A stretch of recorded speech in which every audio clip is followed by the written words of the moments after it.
Okay, this is for the 117 classes. It's chapter 24, which is the Muslim world. I don't know exactly what they're calling it. Let's see. The Islamic empires, chapter 24. And those are the three empires. The Ottoman Empire, the Safavid Persian Empire, and the Mughal Indian Empire. Okay. Persia is today called, it's the country we call Iran. And Mughal, the Muslim part of India spreads a little further than Pakistan, but that's sort of essentially what you're talking about. Islam is one of the three major monotheistic religions in the world. That is a religion that has one God, okay? They also have in common that a text, a book, writings, are essentially how the religion is codified, I guess. Buddhism has texts, but it doesn't have a text, a single text. And some religions don't have there are other Indian religions that have many, many gods. They're polytheistic, or some even are pantheistic. God is in everything. Okay. We don't know when Muhammad was born, we're not sure, but he died in 632 or was assumed into heaven from the Dome of the Rock in Jerusalem. I don't deal with theological questions. Already by the time that he died in 632, Islam had spread over the Arabian Peninsula, where Saudi Arabia and the Emirates are today. Between that point in 750, Muslim armies had carried the religion. It was a religion that spread at first by conquest, and they had gotten into all across North Africa, and even into Spain. Spain is under Muslim rule from about, I think it's 750 to 1492, a very long time, which might account for some of the differences in Spanish architecture, Spanish music from other European countries. In the other direction, it spreads into Central Asia, where you have Kazakhstan and Tajikistan and those places. It spreads into North India. And I'm not sure if it's by conquest or not, but anyway, it spreads into North India. And I know it isn't by conquest that it spreads to Indonesia, the Spice Islands. Right? Today, Indonesia has it's the largest Muslim country by population. And yet there were never Muslim armies conquering it. It spread through merchants and missionaries, okay?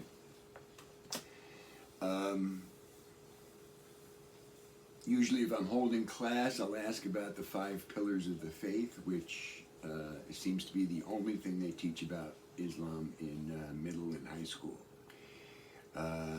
Very quickly, they're monotheism, prayer, fasting, charity, and if you can, you make the pilgrimage to Mecca at least once in your lifetime. Okay, the Hajj. It's called the Hajj. H-A-J-J. Now, there's a long history to the growth and development of Islam. When Muhammad dies, they look for a successor. The Arabic word for successor is caliph, and there's a circle of guys that were, used to eat dinner all the time with Muhammad, and they pick one of them, and they pick another one of them. Years ago, a student gave me a list of the first bunch of caliphs after Muhammad, and then I lost it. And I mentioned that in class recently, and a woman who is a Muslim gave me this list. I don't know if the spelling is correct, but Abu Bakr is the immediate successor to Muhammad. Omar bin al-Khattab, and then Ali bin Abi Khalib, Uthman bin Affan, and Al-Hussein bin Ali, okay? And they get to a point where there's a guy named Ali, who is married to Muhammad's daughter, Fatima, and is also like a second or third cousin to Muhammad. So he's kind of blood related to Muhammad, but at a distance. And people get very excited because any children that couple has will be direct descendants from Muhammad, and they're hoping to set up a hereditary caliphate, a caliph who passes it down. But unfortunately, Ali gets assassinated, and I don't know any of the details of the assassination. And that's going to lead to a split in Islam between Sunni Muslims, the majority in the world, and Shiite Muslims, who are the minority of Muslims in the world. It's kind of like Protestants and Catholics, but different, okay? There are theological differences. The Safavid Persians are Shiite Muslims, and the Ottomans are Sunni Muslims, and it leads to a lot of struggle between the two empires, a lot of fighting, essentially. After Ali, there are two hereditary caliphates that go on for a long time. You don't need to know about them. The Umayyad and the Abbasid. You can look them up sometime. In 1250 something, the Mongols come into Baghdad and sack the town and kill the last Abbasid caliph, and that's the end of the caliphate, okay? But at no point does the Muslim world sort of collapse. Like, Rome falls and all of the Roman Empire just implodes. It just goes in, it really doesn't exist anymore. The caliphate disappears, and you still have this extensive area of the world, of the known world at that point, where Arabic is spoken as a second language, where there are mosques, there are universities, there are schools to study Islam, there are imams, there are these people called qadis that are judges that sit in the marketplace and settle disputes and stuff like that. And it extends all the way from Spain to Indonesia on the other side of the Indian Ocean. There are Muslims in China, and there are parts of Europe that come under Muslim rule. Okay, so the cultural world of Islam doesn't depend on the political rule of the caliph. Okay, that's important. So there's a few hundred years where that's the situation, and then in the beginning, in the early 1400s, you start getting these three empires coming together. Okay, all three of them are founded by groups of people from Central Asia that speak Turkish languages.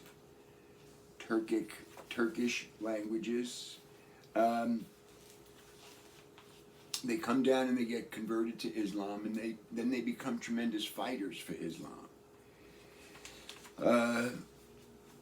In my previous, when I used to use the other textbook, I would basically focus on the Ottoman Empire, because it's a kind of very interesting example, and also because it's right on. It's with there's Europe and then there's the Ottoman Empire, and parts of Europe will be controlled by the Ottoman Empire. It's the closest neighbor of Europeans. Okay, and that's one of the reasons I concentrate on it. There is I was looking for a map of the spread of Islam, but you probably have to go to an earlier, the volume 1. But maybe look around on the internet for a map that shows you how over time it expanded. The Muslim powers expanded. There is a map that shows you the extent of the Ottoman Empire, the Safavid Empire, and the Mughal Indian Empire. It ends up covering a large part of the Eastern Hemisphere. Okay. The founder of the Ottoman Empire was a guy named Osman. Let's see. Well, that's a misprint. It says here, Osman Bey, founder of the dynasty that continued in unbroken succession. Oh no, that's right. That's correct. Unbroken succession from 1289 until the dissolution of the empire in 1923. The Ottoman Empire is in existence all that time. And 1923, in the wake of the losses in World War I, it's diluted, taken down. Probably the most important thing to think about in this with the Ottoman Empire is they're fighting against, they're trying to grab land from the Byzantine Empire. I haven't mentioned the Byzantine Empire, but that's the eastern half of the Roman Empire. All right? In I don't know exactly when it is, 350 or something, Constantine splits the empire, the Roman Empire, into a Western Roman Empire with its capital at Rome, and an Eastern Roman Empire with its capital at Constantinople, which is named after him. Okay,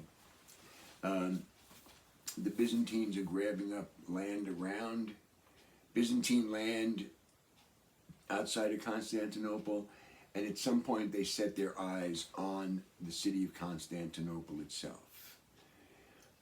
It's protected by these huge walls.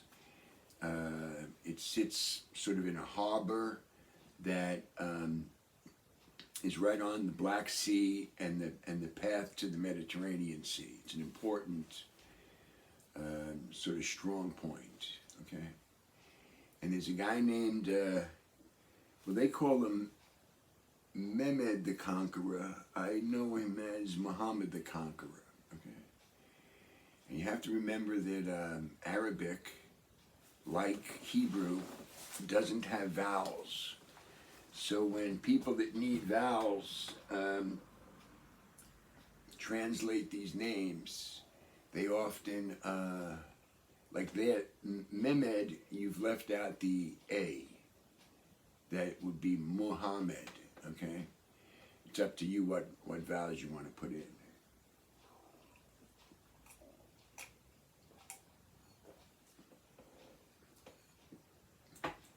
So, I call him Muhammad the Conqueror. He used to be one of the multiple choice questions. And I would joke in class, I said, what would be a good question to ask about a guy named Muhammad the Conqueror? And somebody would always say, what did he conquer?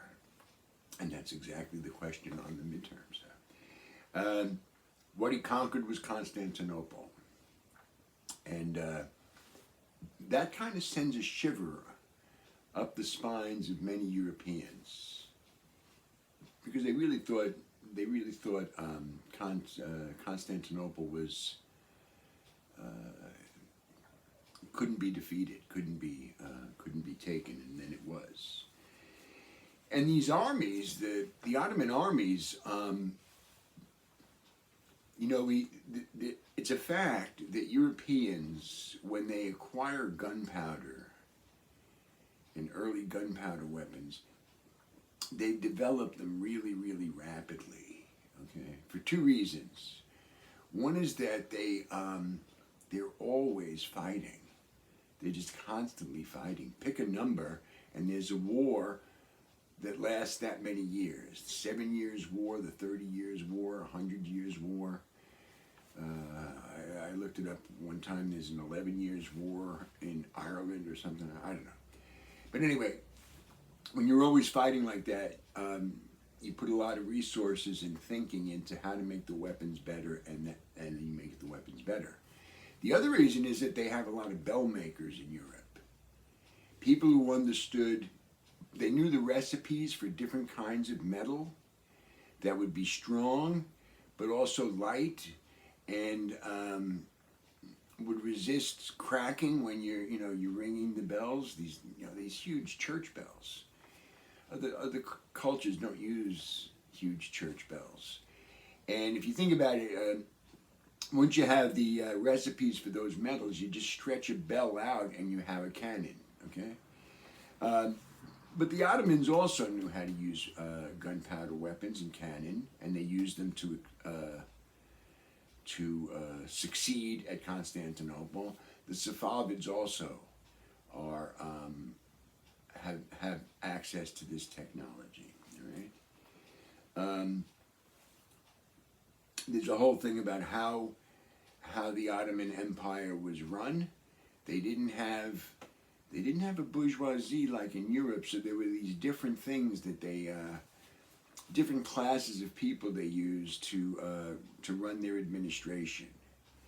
And so there's Mehmed or Muhammad the Conqueror.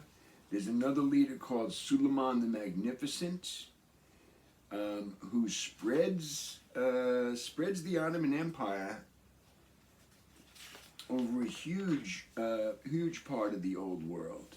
Okay, and once they've taken Constantinople, if you look on the map, they spread into the Balkans. They take over Greece.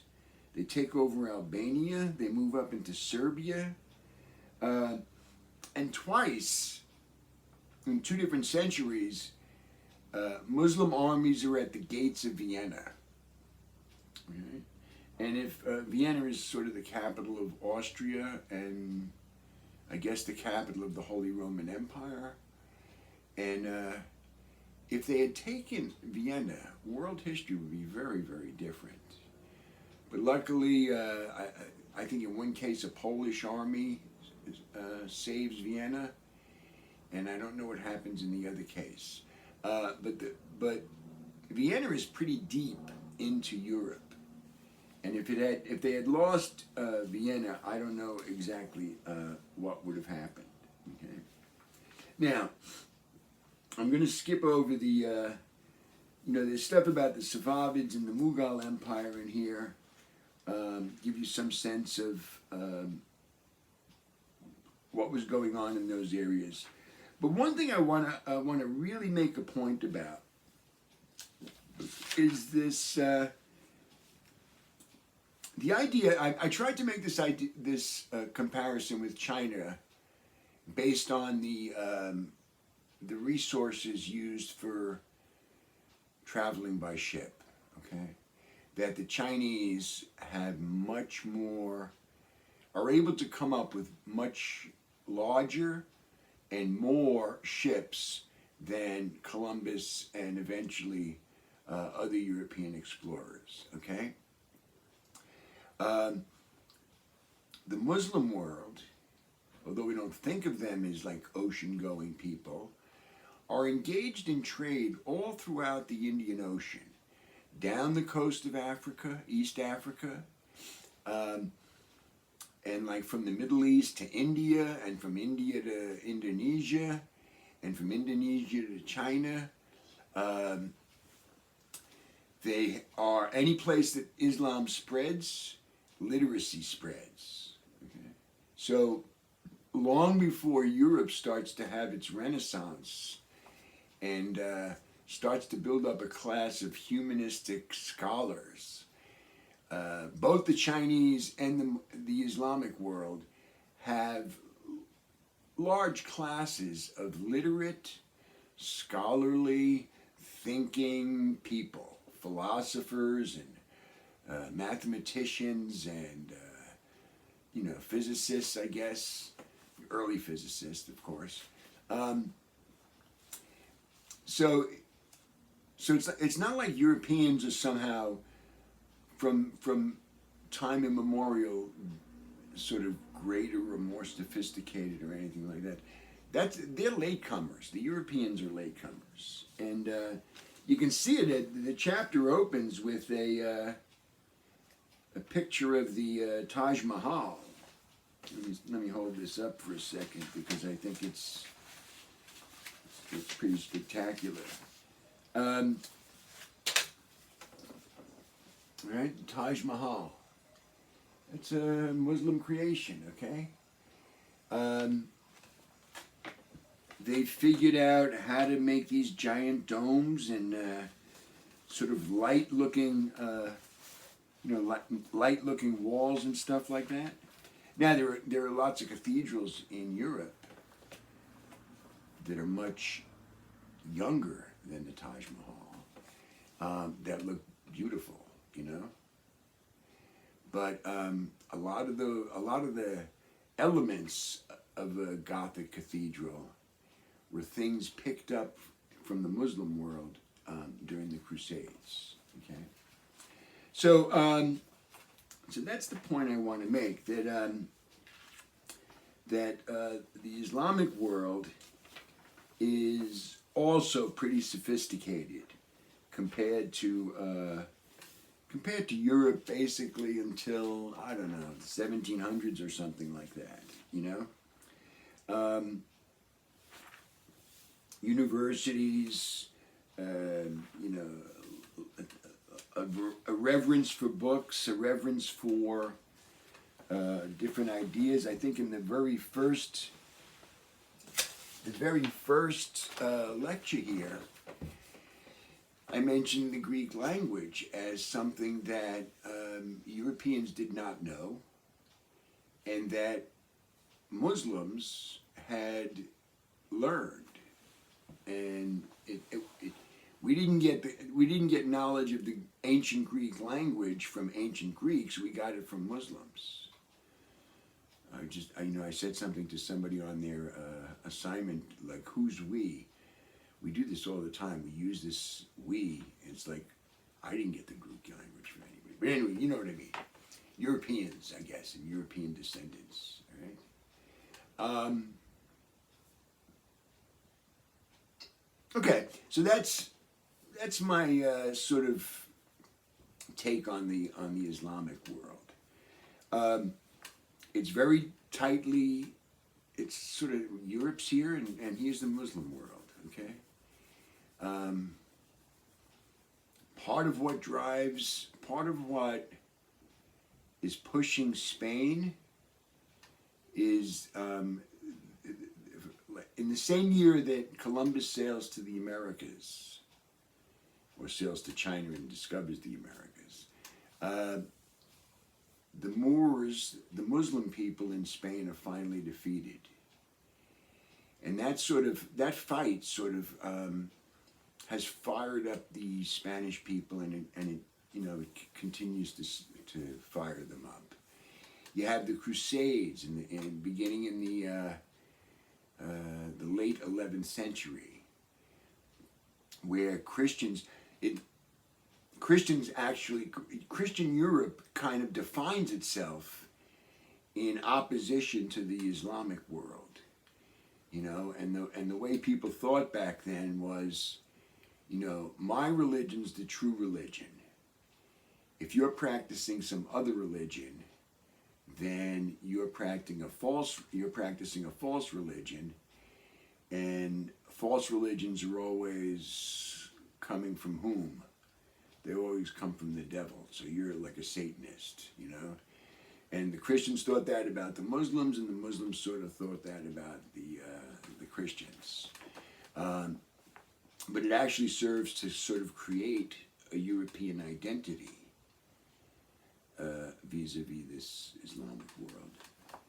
So there's a really interesting dynamic between Europe and the Islamic world. Okay. Now I haven't really started on your papers, but I have been doing. I have been going through the artifact assignments, and I would just like to say that it's a very interesting topic. You know, these people, this was the way that China conducted trade. Okay, it's called the tribute system, and they didn't sign contracts and stuff like that, but people would come to see the emperor if he allowed it, and they would bring him presents, and all they had to do was that kowtow thing, and if he liked them enough, or it was in his interest or something like that, he would. I always when I first heard about this, I kind of laughed. The Chinese emperor would write out a certificate that gave you permission to run your country, but you were already running it, all right? But he would write out, he said, okay, it's okay that you're running your country. Like as if all authority comes from him, okay? And then you would have the right to trade in China, which was a huge market. I mean, it's where Columbus thinks he's going to make his money. It's where all the other explorers, or whatever you call them, were going to make their money. So people were glad to come to Beijing or Nanjing, depending on where the capital was, and do obeisance to the emperor and get this privilege of trading in China. But some people are not. You know, McCartney didn't want to do it. He didn't want to. He thought that, like, put King George in a lower position, which he may have been in. I don't know. But these kinds of things. There's actually a story that the Persian Wars between Persia and the Greeks in like 500 BC was started when the Persian king demanded that two Greeks, or a bunch of envoys from Greece, do sort of a kowtow thing. They had to lay down, and they said, no, we're Greeks, we don't do that. And that's what started the war. It was seen as disrespect to the king of Persia, and it led to this war that is now legendary and famous. But what's interesting to me is that these kind of things, exist all over the world. And when I teach U.S. history, and I teach early U.S. history sometimes, and there's this whole theory about the middle ground. We kind of think that here's the Europeans on the seaboard, and then there's a sharp line, and there's Native Americans. The Huron and the Mohawks and the Mohegans, and et cetera, et cetera. But there are large parts of North America where there were French trappers, and there were British outposts, and there are white settlers and Native Americans who have been living there for a long time. And in those middle grounds, people like the British, just like the British, like the British that went to China, would engage in all these kinds of rituals. The Native Americans had different rituals, but it was sort of the same thing of, smoking pipes and passing presents and stuff like that. And you had to do it a certain way, you insulted somebody and that kind of thing. But the British are glad to do it in Ohio or Indiana or wherever they were. But in Britain in 1796, they're a little bit wary of doing it. Okay, I just had another example come into my head and go out the other side. Native Americans, I can't remember. Oh, I know the other example I was talking about. When Vasco da Gama gets to India, you know, I always ask this question to my students, but I can't ask it to you guys. But you can think about it. What was Columbus going to trade with the Chinese? What was he going to use to trade with the Chinese to get the stuff that he wanted from China? And I don't know I don't know that there's any answer. I don't think he had a big pile of silver or gold. Was he just going to take the stuff? Did he think that was the strategy, the plan? I don't know. Vasco da Gama ends up taking the stuff. He just steals stuff because he also doesn't have really enough to actually trade, you know. People won't trade, you know, you're not going to trade a $40 pair of shoes for a 12-cent bracelet, you know. Nobody does that. But he shows up in India, Vasco da Gama, and when he puts his goods out, the Indians just laugh.